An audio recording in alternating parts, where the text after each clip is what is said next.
आज खट्टर साहब ने एक जानकारी दी ट्विटर के ऊपर और दावा किया कि 55 गंभीर बीमारियों के जो मरीज हैं उनको 2750 रुपये देने का काम किया जाएगा पेंशन के तौर पर।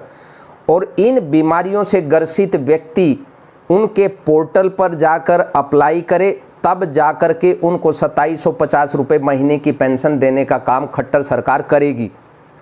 लेकिन हम खट्टर साहब से पूछना चाहते हैं कि आपको लगभग 9 साल होने को आए हैं, आपने व्यवस्था कायम नहीं की मरीजों के लिए, यानी प्रदेश के मरीज दर दर की ठोकरें खाते फिरें, लूटते फिरें, लेकिन आपके कानों पर जूं तक नहीं रेंगी। अब क्योंकि चुनाव नज़दीक आ गया तो 55 गंभीर बीमारियों के मरीजों की आपको याद आ गई, वो भी 2750 रुपये दे करके आप प्रभावित करना चाहते हैं। मरीजों को 2750 रुपये नहीं चाहिए खट्टर साहब, मरीजों को इलाज चाहिए जो आप देने में सक्षम नहीं हुए।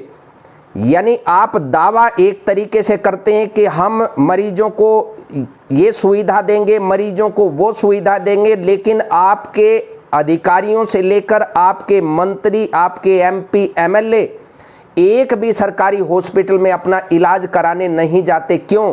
क्योंकि आपने वो व्यवस्था कायम नहीं की। नवनिर्माण पार्टी प्रदेश के प्रत्येक नागरिक के लिए स्वास्थ्य सुविधा मुहैया करने के लिए प्रतिबद्ध है। हम संकल्पित हैं इस मामले को लेकर के।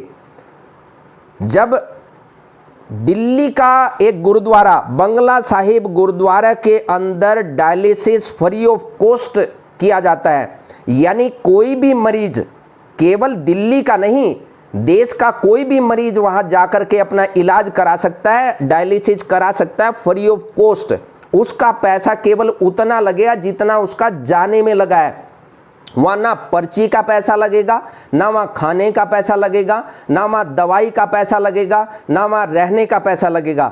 जब एक गुरुद्वारा, एक धार्मिक संस्थान इस प्रकार की व्यवस्था कर सकती है तो क्या खट्टर साहब आपकी सरकार ये नहीं कर सकती? सरकारों के पास तो अथाह संपत्ति और अथाह इंफ्रास्ट्रक्चर खड़ा करने की ताकत होती है, लेकिन ताकत वो आप लोगों में इसलिए नहीं है क्योंकि दृढ़ इच्छा शक्ति नहीं है। लोगों की सेवा करने का ढोंग तो किया जाता है, लेकिन जब सत्ता हाथ में आती है तो केवल अपने ऐशो आराम पर दुनिया भर का पैसा लुटाने का काम सरकार में बैठे हुए लोग करते हैं। और आप लोगों ने भी कोई कोर कसर नहीं छोड़ी है। आप पेंशन 45 बीमारियों में मरीजों को देने की बात करते हैं। 60 साल से ज़्यादा बुजुर्गों के न जाने कितने लोगों की आप लोगों ने पेंशन काटने का काम कर दिया। नवनिर्माण पार्टी 60 साल से ज़्यादा जो भी सीनियर सिटीजन होगा, भले ही वो किसी भी कैटेगरी का व्यक्ति हो, सभी को पेंशन देने का काम नवनिर्माण पार्टी करेगी।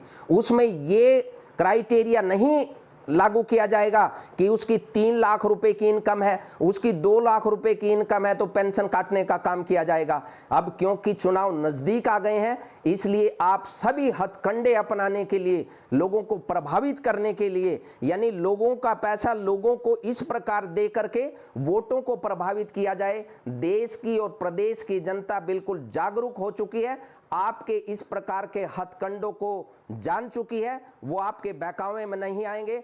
खट्टर साहब, लोगों को स्वास्थ्य सुविधाएं दीजिए, पेंशन देने की जरूरत नहीं। मरीजों को पेंशन से कोई लेना देना नहीं। 2750 रुपए से किसी भी बीमारी का इलाज नहीं होता। 2750